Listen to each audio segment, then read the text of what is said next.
BMS academy में आपका स्वागत है। फिफ्थ जो सेगमेंट हमारे पास रहता है वो है कीवर्ड्स। कीवर्ड्स बहुत ही इंपॉर्टेंट पार्ट रहते हैं किसी प्रोग्राम का। कीवर्ड्स पहले से रिजर्व वर्ड्स रहते हैं जिनका मतलब पहले से C++ में डिफाइन कर दिया गया है। इसका अर्थ यह है कि हम प्री डिफाइंड वर्ड्स को कीवर्ड्स कहते हैं। इन कीवर्ड्स का पहले से ही मतलब C++ लैंग्वेज में डिफाइंड रहता है। हमारे पास काफी सारे कीवर्ड्स यहाँ अवेलेबल हैं, जैसे यहाँ पे एंड और ब्रेक, केस, एक्सपोर्ट, काफी सारे कीवर्ड्स अवेलेबल हैं। इनको भी हम इनके प्रयोग के द्वारा सीखेंगे।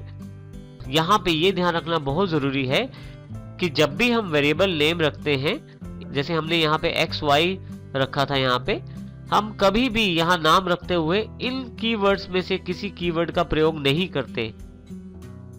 आइए अब हम C++ में पहला प्रोग्राम बनाते हैं। यदि आप ऊपर की तरफ देखें, यहाँ रेड कॉर्नर बॉक्स है जिसमें फाइल का नाम दिया गया है myfile.cpp। ये एक्सरसाइजेस फाइल्स आपको DVDs में अवेलेबल हैं और आप इनका प्रयोग वहां से कर सकते हैं। आपको इन फाइल्स को अपने कंपाइलर सॉफ्टवेयर की बिन डायरेक्टरी में जाकर पेस्ट करना है और फिर आप इनको वहां से रन कर सकते हैं। आइए अब पहला प्रोग्राम देखते हैं हम C++ में बनाना चाहते हैं। यहाँ पे हम एक सिंपल प्रोग्राम बनाना चाहते हैं जिसमें हेलो फ्रेंड्स हम प्रिंट करना चाहते हैं। इसके लिए हमारे पास कुछ लाइन्स ही अवेलेबल हैं। पहली लाइन है हमारे पास my first program in C++। दूसरी है #include iostream.h void main curly braces open cout hello friends और फाइनली यहाँ पे कर्ली ब्रेसेस को क्लोज किया गया है। अब हम बारी बारी से इन लाइनों की जानकारी लेते हैं किस प्रकार हम इस प्रोग्राम को बनाएंगे। किसी भी प्रोग्राम को बनाने के लिए C++ में सबसे पहले हमें मेन ब्लॉक तैयार करना पड़ता है। मेन ब्लॉक का अर्थ उस मेन फंक्शन से है जिसके द्वारा कंपाइलर आपकी कोडिंग को कंपाइल करता है। और यहाँ पे यदि आप देखें, यहाँ पे मैंने मेन नाम रखा है ब्लॉक का और उसके पश्चात एक ओपन करली ब्रैकेट और क्लोजिंग करली ब्रैकेट से मैंने एक ब्लॉक को बनाया है। इसके बीच में मैं उन सभी स्टेटमेंट्स को शामिल करना चाहता हूं जो मेरे प्रोग्राम का हिस्सा हैं और जिन्हें मैं कंपाइल करना चाहता हूं कंपाइलर के द्वारा। अब यहाँ पे एक बात और ध्यान देने वाली है कि नाम जो है वो हमेशा मेन रहता है, क्योंकि मेन प्री डिफाइंड नेम है हमारे पास जिसके द्वारा कंपाइलर रीड करता है और उसके पश्चात फाइनल कोड तैयार करता है। यहाँ पे एक बात और ध्यान दें कि हमने यहाँ पे दो राउंडेड ब्रैकेट, एक ओपन और एक क्लोज का प्रयोग किया है मेन के साथ। इस राउंडेड ब्रैकेट का अर्थ ये है कि ये हमारा फंक्शन का सिंबल है और हम मेन के साथ इसका प्रयोग करते हैं, अर्थात हमारा मेन एक फंक्शन है, इसीलिए हम इसके साथ दो राउंडेड ब्रैकेट प्रयोग करते हैं। आने वाले समय में इनके बारे में हम और जानकारी लेंगे, लेकिन मुख्य बात यहाँ पे ये है कि हमने एक मेन ब्लॉक तैयार किया है जिसके अंदर उन सभी स्टेटमेंट्स को शामिल किया जाएगा जो हम अपने प्रोग्राम में चाहते हैं। फंक्शन का नाम मेन रखने के पश्चात पहला मुख्य कार्य ओपनिंग करली ब्रैकेट को लगाना होता है, जो ये बताती है कि हमारा ब्लॉक यहाँ से स्टार्ट है और अब हम उन स्टेटमेंट्स को शामिल कर सकते हैं जो हम अपने प्रोग्राम में चाहते हैं। मेन फंक्शन या मेन ब्लॉक को क्लोज करने के लिए यहाँ पे एक एंडिंग करली ब्रैकेट का प्रयोग किया जाता है, जो ये जानकारी देता है कि हमने अपना सोर्स कोड कंप्लीट कर लिया है और हमारा मेन फंक्शन यहाँ पे क्लोज हो गया है। हमारे पास पहले से एक प्री डिफाइंड ऑब्जेक्ट अवेलेबल रहता है जिसको हम cout कहते हैं, जो कि कंट्रोल आउटपुट के लिए प्रयोग किया जाता है। यहाँ पे कंट्रोल आउटपुट से मतलब हमारा मॉनिटर या LCD या LED की स्क्रीन है जिसपे हम आउटपुट चाहते हैं। अब यदि यहाँ ध्यान दे तो हम यहाँ से हम इसको पढ़ना शुरू करते हैं। मेन ब्लॉक है हमारे पास, राउंडेड ब्रैकेट फंक्शंस की जानकारी देते हैं कि हमारा मेन ब्लॉक मेन फंक्शन है, यहाँ से ओपनिंग ब्रैकेट और यहाँ पे क्लोजिंग ब्रैकेट। फाइनली बीच में हमने cout की एक लाइन लिखी है जिसमें हमने हेलो फ्रेंड्स को डबल कोट्स में दिया है। जो भी टेक्स्ट हम डबल कोट्स में cout में देते हैं वो टेक्स्ट एज इट इज हमारे पास स्क्रीन पे प्रिंट हो जाता है। यहाँ एक खास बात और है, यहाँ पे सेमीकोलन। जब भी आप किसी स्टेटमेंट को लिखते हैं उसके लास्ट में आप सेमीकोलन देते हैं ताकि ये बताते हैं आप यहाँ से कि ये स्टेटमेंट हमारे पास यहाँ खत्म हो गई है।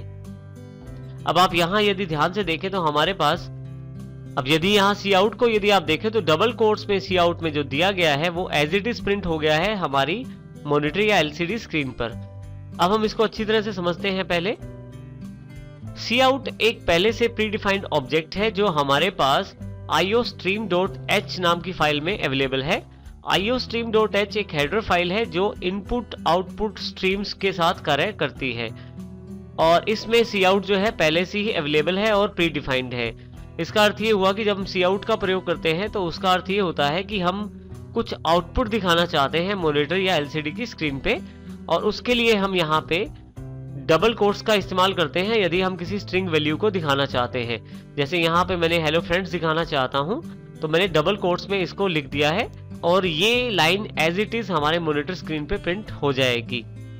यहाँ लास्ट लाइन में यदि आप ध्यान से देखें तो देखिए ये वाला सेक्शन cout और ये दो ऑपरेटर हमारे पास जो है यहाँ पे, इसके पश्चात डबल कोट्स शुरू किए गए हैं और डबल कोट्स को बाद में एंड भी किया गया है टेक्स्ट लिखने के पश्चात, और सबसे लास्ट में हमने सेमीकोलन के साथ ये बताया है कि यहाँ पे ये जो लाइन है एंड हो गई है, यहाँ पे हमारी स्टेटमेंट खत्म हो गई है।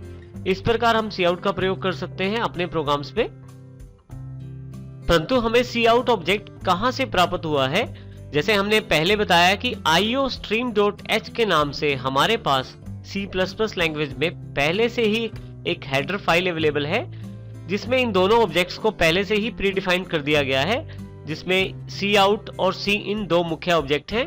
cout जिसकी बात हम करते हैं यहाँ पे, cout का मुख्य कार्य हमारे द्वारा दी गई टेक्स्ट या वेरिएबल्स की वैल्यूज को मॉनिटर की स्क्रीन पे प्रिंट करवाना होता है। इस प्रकार ये iostream.h फाइल का भाग है। तो इसके लिए सबसे पहले हम यहाँ अपने पास iostream.h को अपने प्रोग्राम में इंक्लूड करेंगे। इंक्लूड करने के लिए हमें #include कीवर्ड का प्रयोग करना है और यहाँ पे इन दो सिंबल्स के बीच में, जिनको एज ए ब्रैकेट यहाँ प्रयोग किया गया है, हमें हेडर फाइल का नाम देना होता है जो हमने यहाँ पे दिया है iostream.h, जो कि हमारी हेडर फाइल है। इस प्रकार से हमने अपने प्रोग्राम में iostream.h की फंक्शनैलिटी को ऐड कर लिया है और इस हेडर फाइल को अपने प्रोग्राम में शामिल कर लिया है।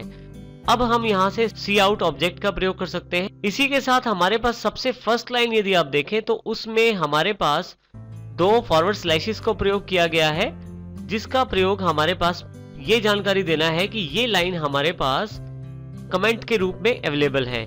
यहाँ पे कमेंट क्या है, जिन स्टेटमेंट्स के आगे हम ये दो फॉरवर्ड स्लैशेस लगा देते हैं वो हमारी लाइंस हमारे प्रोग्राम में कमेंट्स मानी जाती हैं और कंपाइलर इनको रीड नहीं करता, ओवरलुक कर देता है और इन्हें इग्नोर कर देता है, और इनको कंपाइल भी नहीं किया जाता क्योंकि कंपाइलर के द्वारा इन्हें इग्नोर कर दिया गया है। तो इसका लाभ क्या है? इसका सबसे बड़ा लाभ है कि ये आपके प्रोग्राम की रीडेबिलिटी को बढ़ाता है। अर्थात यदि आपका प्रोग्राम बहुत बड़ा है तो आप स्थान स्थान पर कमेंट्स लगाकर अपने प्रोग्राम के बारे में जानकारी दे सकते हैं कि कौन सा प्रोग्राम का कौन सा भाग क्या कार्य करेगा, और इस प्रकार से प्रोग्राम को समझना आसान हो जाता है। यहाँ ये ध्यान रखिएगा कि यदि हम ये दो फॉरवर्ड स्लैशेस लगा देते हैं किसी लाइन के आगे तो उस लाइन को एग्जीक्यूट नहीं किया जाता। यदि हम एक से अधिक लाइंस को कमेंट बनाना चाहते हैं तो उसके लिए हम यहाँ पे एक फॉरवर्ड स्लैश और एक स्टार, और इसी तरह से मल्टीपल लाइंस यानी कि अधिक लाइनों को कमेंट को खत्म करने के लिए स्टार के साथ फिर से एक फॉरवर्ड स्लैश को इंक्लूड किया जाता है, जिससे हम एक से अधिक लाइंस को कमेंट बना सकते हैं। प्रोग्रामिंग करते समय इन कमेंट्स का उपयोग और बढ़ जाता है। यदि आप किसी लाइन का प्रभाव अपने प्रोग्राम पे देखना चाहते हैं तो आप उस लाइन को कुछ देर के लिए कमेंट बना लें अपने प्रोग्राम में, फिर प्रोग्राम रन करें। क्योंकि आपने लाइन को कमेंट बनाया है, कंपाइलर उस लाइन को रीड नहीं करेगा और उस लाइन के बिना आपके प्रोग्राम को एग्जीक्यूट करेगा। इसके पश्चात जो रिजल्ट अवेलेबल होगा वो उस लाइन के बिना होगा, और इस प्रकार आप लाइंस को स्किप कर सकते हैं अपने प्रोग्राम्स में से कमेंट्स बनाकर, और बाद में दोबारा उन कमेंट्स को हटाकर फिर से उन लाइंस को अपने प्रोग्राम में शामिल कर सकते हैं। इसका बेनिफिट ये है कि आपको उन लाइंस को बार बार डिलीट करने की आवश्यकता नहीं रहती। आप लाइंस को कमेंट बनाकर ही देख सकते हैं कि उन लाइंस का आपके प्रोग्राम पे क्या प्रभाव पड़ेगा। यहाँ पे हमारे पास जो लास्ट एलिमेंट हमारे पास रह गया है वो है void कीवर्ड के रूप में। देखिए मेन के हम आगे हमने एक void वर्ड जोड़ा है जो एक कीवर्ड है, जिसका प्रयोग हम ये जानकारी देने के लिए करते हैं कि हमारा जो ये फंक्शन है ये कुछ भी वापस वैल्यू रिटर्न नहीं करेगा। अर्थात ये किसी भी प्रकार के रिटर्न स्टेटमेंट को प्रयोग नहीं करेगा, और इसीलिए हम इस void को यहाँ पे शामिल करते हैं। इसका अर्थ ये हुआ कि हम अपने ब्लॉक या फंक्शन से कुछ वैल्यू वापस भी कर सकते हैं, परंतु उसके लिए हमें एक स्पेसिफिक डेटा टाइप को यहाँ देना होता है। रिटर्न के बारे में जानकारी हम आने वाले चैप्टर्स में लेंगे, लेकिन यदि हम रिटर्न स्टेटमेंट को प्रयोग नहीं करना चाहते या हम वैल्यू रिटर्न नहीं करना चाहते तो उस केस में हम यहाँ पे वॉइड का प्रयोग करते हैं, जो ये जानकारी देता है कि हमारा ये जो ब्लॉक है ये किसी भी प्रकार की वैल्यू रिटर्न नहीं करेगा। आने वाले एग्जांपल्स में हम वॉइड की भी जानकारी लेंगे।